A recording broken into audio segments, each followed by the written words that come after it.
BMC radio Malayalam വാർത്തകൾ നിങ്ങൾക്കായി അവതരിപ്പിക്കുന്നത് ഐമാക് കൊച്ചിൻ കലാഭവൻ. കലാവിദ്യാർത്ഥികൾക്ക് പ്രിയപ്പെട്ട ബഹ്റൈനിലെ കലാകേന്ദ്രം. കൂടുതൽ വിവരങ്ങൾക്കായി സന്ദർശിക്കൂ www.bahrainmediacity.com. നമസ്കാരം. BMC റേഡിയോ മലയാളം വാർത്തകളിലേക്ക് സ്വാഗതം. ഞാൻ ധനു കൃഷ്ണ.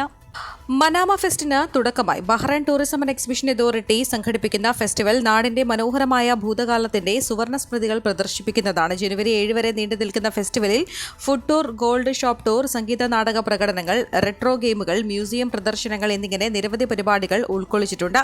മനാമയുടെ ചരിത്രത്തിലെ സുപ്രധാന കാലഘട്ടങ്ങളും സാംസ്കാരിക വൈവിധ്യവും സമ്പന്നമായ ചരിത്രവും മനസ്സിലാക്കാൻ പറ്റിയ അവസരമാണിതെന്ന് ടൂറിസം മന്ത്രി ഫാത്തിമ അൽ സൈറാഫി പറഞ്ഞു. മനാമയെ ഗൾഫ് ടൂറിസം ക്യാപിറ്റൽ 2024 പ്രഖ്യാപിക്കുന്നതിനോടനുബന്ധിച്ച് ആരംഭിച്ച പരിപാടികളുടെ ഭാഗമായാണ് സെലിബ്രേറ്റഡ് ബഹ്റൈൻ 2024 ഫെസ്റ്റിവൽ ഒരുക്കിയിരിക്കുന്നത്. ഭൂതകാലവും വർത്തമാനകാലവും തമ്മിലുള്ള ബന്ധം പ്രതിഫലിപ്പിക്കുന്ന ഒരു അതുല്യമായ അനുഭവം നൽകാനാണ് ലക്ഷ്യമിടുന്നതെന്നും BTE ചീഫ് എക്സിക്യൂട്ടീവ് സാറ ബൂജി പറഞ്ഞു. മുൻ പ്രധാനമന്ത്രി മൻമോഹൻ സിംഗ്, MT വാസുദേവൻ നായർ എന്ന അതുല്യ സാഹിത്യ പ്രതിഭ എന്നിവരുടെ നിര്യാണത്തിൽ WMC ബഹ്റൈൻ പ്രൊവിൻസ് അനുശോചനം രേഖപ്പെടുത്തി. അദ്ലിയയിലുള്ള സെഞ്ചുറി ഹാളിൽ സംഘടിപ്പിച്ച അനുശോചന സമ്മേളനത്തിൽ WMC Bahrain province chairman Devaraj, president Abraham Samuel, general secretary Amaldev, treasurer Harish Nair, vice president Thomas Vaidyan, WMC global നേതാക്കളായ James John, Babu Thangalathil, Vinod Narayanan, WMC Bahrain province വനിതാ വിഭാഗം പ്രസിഡന്റ് ഷെജിൻ സുജിത് എന്നിവർ പങ്കെടുത്തു. രാഷ്ട്രീയത്തിലും സാമ്പത്തിക ശാസ്ത്രത്തിലും അക്കാദമിക മേഖലയിലും ഉദ്യോഗരംഗത്തും തനതായ വ്യക്തിമുദ്ര പതിപ്പിച്ച ഡോക്ടർ മൻമോഹൻ സിംഗിന് പ്രവാസി വെൽഫെയറിന്റെ ആദരാഞ്ജലികൾ. ഡോക്ടർ മൻമോഹൻ സിംഗിന്റെ വേർപാടിൽ പ്രവാസി വെൽഫെയർ അനുശോചനം രേഖപ്പെടുത്തുന്നു. അദ്ദേഹത്തിന്റെ കുടുംബാംഗങ്ങളുടെയും സഹപ്രവർത്തകരുടെയും ദുഃഖത്തിൽ പങ്കുചേരുന്നതായും പ്രവാസി വെൽഫെയർ പുറത്തിറക്കിയ വാർത്താക്കുറിപ്പിൽ അറിയിച്ചു.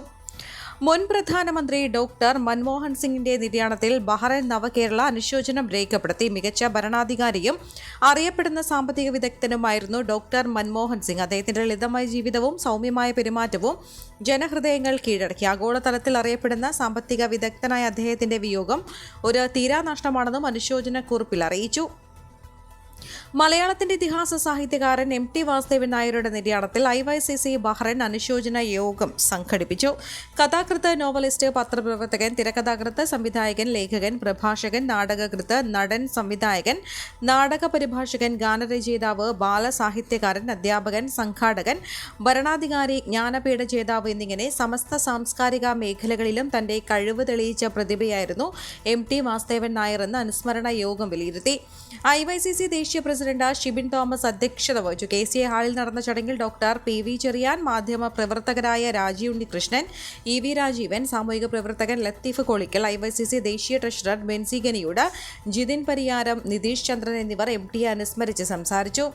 IYCC arts wing convener Richie Kalathurath അവതാരകനായ ചടങ്ങിന് ജോയിന്റ് സെക്രട്ടറി രാജേഷ് പന്മന സ്വാഗതവും അസിസ്റ്റന്റ് ട്രഷറർ മുഹമ്മദ് ജസീൽ നന്ദിയും പറഞ്ഞു. മലയാളത്തിന്റെ സുഹൃതം MT വാസുദേവൻ നായരുടെ നിര്യാണത്തിൽ സെൻട്രൽ മാർക്കറ്റ് മലയാളി അസോസിയേഷൻ അനുശോചിച്ചു. മലയാള സാഹിത്യ സാംസ്കാരിക മേഖലയ്ക്കും വിശിഷ്യ ഓരോ മലയാളിക്കും തീരാനഷ്ടമാണെന്ന് സൃഷ്ടിച്ചതെന്നും അനുശോചന പ്രമേയത്തിൽ പറഞ്ഞു. MCMAയുടെ പ്രസിഡന്റ് സലാം മമ്പാട്ടുമുല്ല അധ്യക്ഷത വഹിച്ച ചടങ്ങിൽ അവിനാഷ്, ശ്രീജിത്ത് വടകര, ഷെഫിൽ എന്നിവർ സംസാരിച്ചു. ജനറൽ സെക്രട്ടറി അനീഷ് ബാബു സ്വാഗതവും ട്രഷറർ ലത്തീഫ് മരക്കാട്ട് നന്ദിയും പറഞ്ഞു. MT വാസുദേവൻ നായരുടെ നിര്യാണത്തിൽ മൊഹറക്ക് മലയാളി സമാജം അനുശോചനം രേഖപ്പെടുത്തി. കേരളത്തിന്റെ സുഹൃതമായിരുന്നു MT എന്നും നിര്യാണത്തിൽ അനുശോചനം രേഖപ്പെടുത്തുന്നു എന്ന് Muharraq Malayali Samajam president Anas Raheem, secretary Anand Venugopal Nair എന്നിവർ അറിയിച്ചു. Bahrain Saint Mary's Indian Orthodox കത്തീഡ്രലിന്റെ ക്രിസ്മസ് ശുശ്രൂഷകൾ 24 വൈകുന്നേരം നടന്ന പരിപാടിയിൽ മലങ്കര ഓർത്തഡോക്സ് സഭയുടെ സുൽത്താൻ ബത്തേരി ഭദ്രസനാധിപൻ ഡോക്ടർ ഗീവർഗീസ് മാർ ബനാബോസ് മിത്രാപ്പൊലീത്ത മുഖ്യ കാർമ്മികത്വം വഹിച്ചു. ഇടവക വികാരി ഫാദർ ജേക്കബ് തോമസ് കാരക്കൽ, സഹവികാരി reverend father PN Thomas Kutty എന്നിവർ സഹകാർമ്മികരായിരുന്നു. സന്ധ്യാനമസ്കാരം, തീജ്വാല ശുശ്രൂഷ, വിശുദ്ധ കുർബാന, പ്രദക്ഷിണം, നേർച്ച വിളമ്പ് എന്നിവ നടന്നുവെന്ന് trustee Roy Bobby, secretary MM Mathew എന്നിവർ അറിയിച്ചു.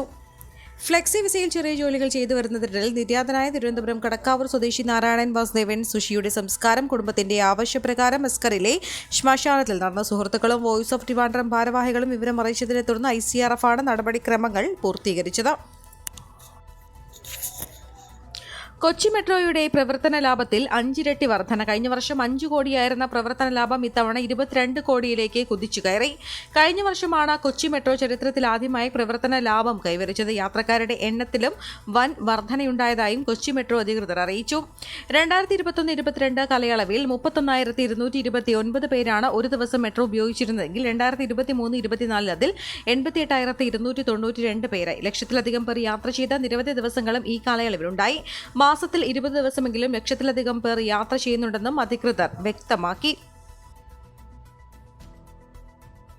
ബസ്സുകളുടെ മത്സരയോട്ടത്തിനിടയിൽ യുവതി അപകടത്തിൽ നിന്ന് രക്ഷപ്പെട്ടത് തലനാരിഴക്കി. സ്റ്റോപ്പിൽ നിർത്തിയ സ്വകാര്യ ബസ്സിനെ KSRTC ബസ് ഇടതുവശത്ത് കൂടെ അതിവേഗത്തിൽ മറികടക്കുകയായിരുന്നു. സ്വകാര്യ ബസ്സിൽ നിന്നിറങ്ങിയ യുവതി ഇരു ബസ്സുകൾക്കും ഇടയിലായെങ്കിലും അപകടമുണ്ടാകാതെ രക്ഷപ്പെട്ടു.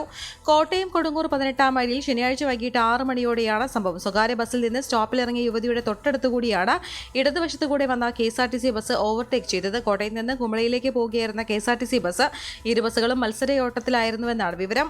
KK റോഡ്, കോട്ടയം, പാല, കിടങ്ങൂർ തുടങ്ങിയ റൂട്ടുകളിൽ ബസ്സുകളുടെ മത്സരയോട്ടം പതിവാണെന്നും വ്യാപക പരാതിയുണ്ട്. യാത്രക്കാരിക്ക് ദേഹാസ്വസ്ഥമുണ്ടായതിനെ തുടർന്ന് കണ്ണൂരിൽ വിമാനം എമർജൻസി ലാൻഡിംഗ് നടത്തി. കൊളംബോയിൽ നിന്ന് ദമാമിലേക്ക് പോകുകയായിരുന്ന വിമാനമാണ് കണ്ണൂർ വിമാനത്താവളത്തിൽ എമർജൻസി ലാൻഡിംഗ് ചെയ്തത്. യാത്രക്കാരിയായ ഷുമിനെ മട്ടന്നൂരിലെ സ്വകാര്യ ആശുപത്രിയിൽ പ്രഥമ ശുശ്രൂഷ നൽകിയ ശേഷം പിന്നീട് കണ്ണൂരിലെ സ്വകാര്യ ആശുപത്രിയിലേക്ക് മാറ്റി. ജനറൽ ആശുപത്രിയിൽ സൂപ്രണ്ടിന്റെ മാനസിക പീഡനത്തെ തുടർന്ന് ഡെപ്യൂട്ടി നഴ്സിംഗ് സൂപ്രണ്ട് ആത്മഹത്യയ്ക്ക് ശ്രമിച്ചതായി ആക്ഷേപം. പേരാമ്പ്ര സ്വദേശി മണ്ഡലി വീട്ടിൽ ഡീന ജോണാണ് ശനിയാഴ്ച സൂപ്രണ്ടിന്റെ മുറിയിൽ ഗുളിക കഴിച്ച് ആത്മഹത്യയ്ക്ക് ശ്രമിച്ചത്. സഹപ്രവർത്തക തട്ടിക്കളഞ്ഞതിനാൽ കുറച്ച് ഗുളികകൾ മാത്രമാണ് വയറ്റിനകത്ത് പോയത്. ക്രിസ്മസിന് ഡീന 3 ദിവസത്തെ അവധി ചോദിച്ച് അപേക്ഷ നൽകിയിരുന്നു. എന്നാൽ ആശുപത്രിയിൽ ക്രിസ്മസ് ആഘോഷം നടക്കുന്നതിനാൽ നിർബന്ധമായും പങ്കെടുക്കണമെന്ന അനൌദ്യോഗിക നിർദ്ദേശമുള്ളതിനാൽ അവധി നൽകാൻ സാധിക്കില്ലെന്ന് സൂപ്രണ്ട് പറഞ്ഞതായും ഡീന പറയുന്നു. എന്നാൽ അന്നേ ദിവസം ഡീന അവധിയെടുക്കുകയും ചെയ്തു. ഇതിന് സൂപ്രണ്ട് മെമ്മോ നൽകിയിരുന്നു. മെമ്മോയ്ക്ക് നൽകിയ വിശദീകരണം തൃപ്തികരമല്ലെന്ന കാരണം പറഞ്ഞ് സൂപ്രണ്ടിന്റെ മുറിയിലേക്ക് വിളിച്ചു വരുത്തി അധിക്ഷേപിച്ചെന്ന് സംസാരിച്ചതിൽ മനം നൊന്താണ് ആത്മഹത്യയ്ക്ക് ശ്രമിച്ചതെന്നും ഡീന മാധ്യമങ്ങളോട് പറഞ്ഞു. ഈ വാർത്തയോടുകൂടെ BMC റേഡിയോ മലയാളം വാർത്തകൾ സമാപിക്കുന്നു. നന്ദി, നമസ്കാരം.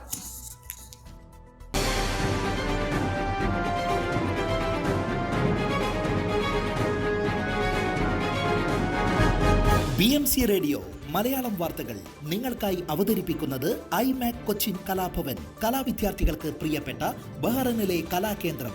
കൂടുതൽ വിവരങ്ങൾക്കായി സന്ദർശിക്കൂ www.bahrainmediacity.com.